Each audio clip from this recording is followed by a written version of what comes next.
President Obama, of course, about to address the nation. We're told a few more details to add to what others have said.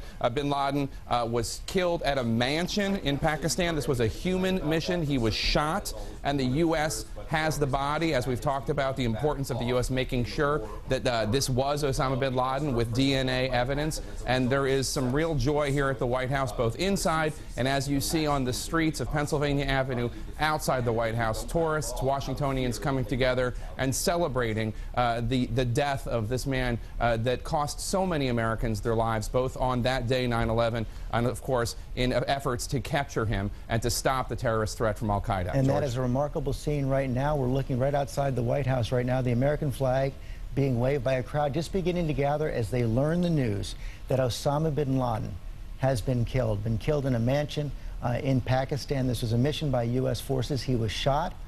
The body has been recovered by United States forces. The DNA has been matched. So President Obama will address the nation to say that the man who was responsible for the 9/11 attacks in 2011 and the deaths of so many Americans has been killed. And here comes the president now.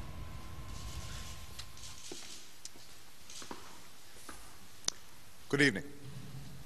Tonight, I can report to the American people and to the world that the United States has conducted an operation that killed Osama bin Laden, the leader of al-Qaeda, and a terrorist who's responsible for the murder of thousands of innocent men, women, and children.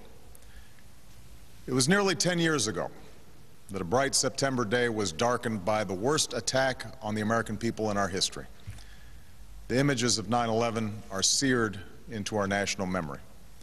Hijacked planes cutting through a cloudless September sky, the Twin Towers collapsing to the ground, black smoke billowing up from the Pentagon, the wreckage of Flight 93 in Shanksville, Pennsylvania, where the actions of heroic citizens saved even more heartbreak and destruction. And yet we know that the worst images are those that were unseen to the world.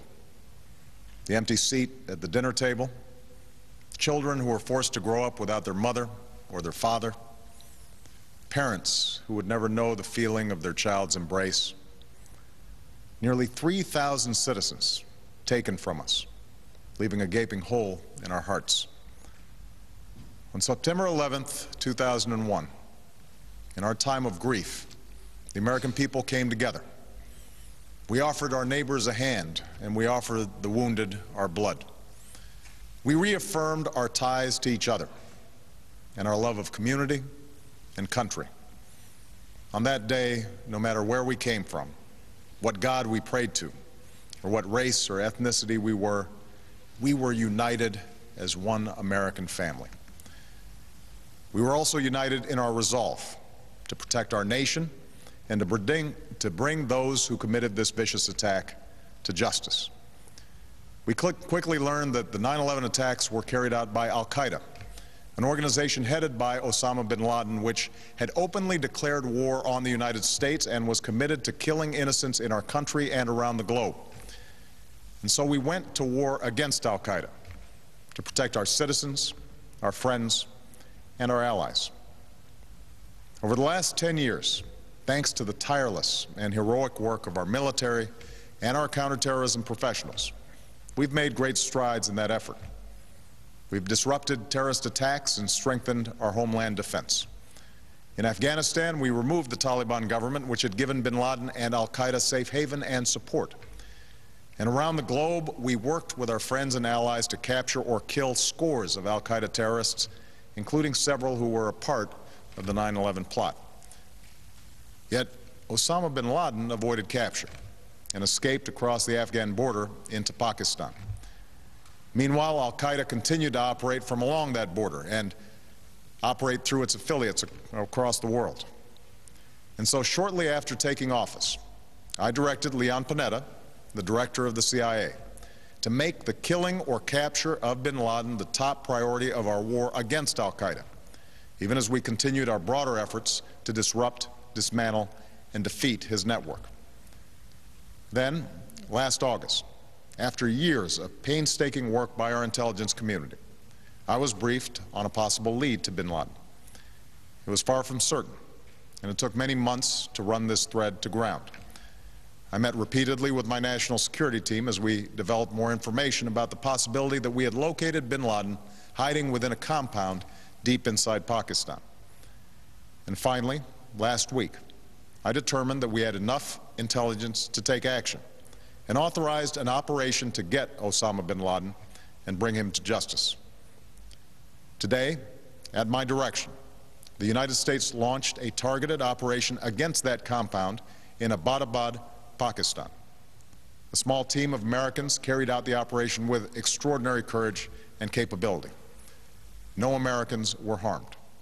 They took care to avoid civilian casualties. After a firefight, they killed Osama bin Laden and took custody of his body. For over 2 decades, bin Laden has been al-Qaeda's leader and symbol, and has continued to plot attacks against our country and our friends and allies.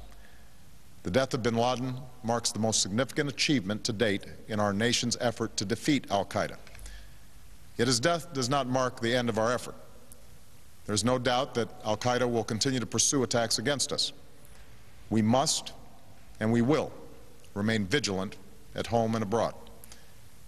As we do, we must also reaffirm that the United States is not and never will be at war with Islam.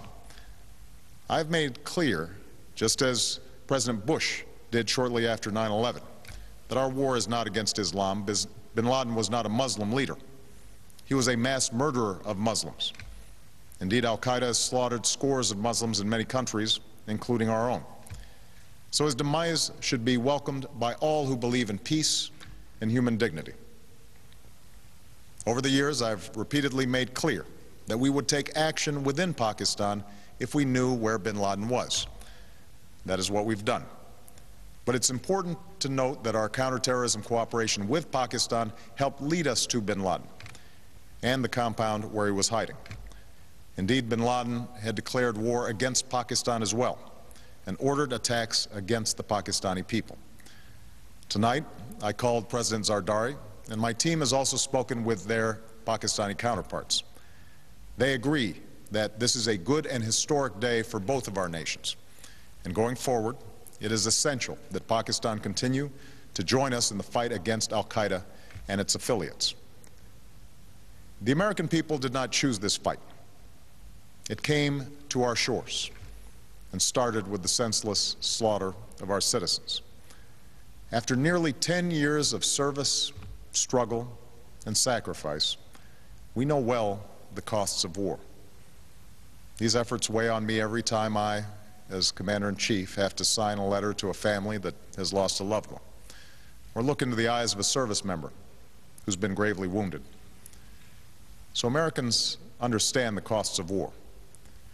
Yet, as a country, we will never tolerate our security being threatened, nor stand idly by when our people have been killed. We will be relentless in defense of our citizens and our friends and allies. We will be true to the values that make us who we are. And on nights like this one, we can say to those families who have lost loved ones to al-Qaeda's terror, justice has been done. Tonight, we give thanks to the countless intelligence and counterterrorism professionals who've worked tirelessly to achieve this outcome. The American people do not see their work nor know their names, but tonight they feel the satisfaction of their work and the result of their pursuit of justice. We give thanks for the men who carried out this operation, for they exemplify the professionalism, patriotism, and unparalleled courage of those who serve our country.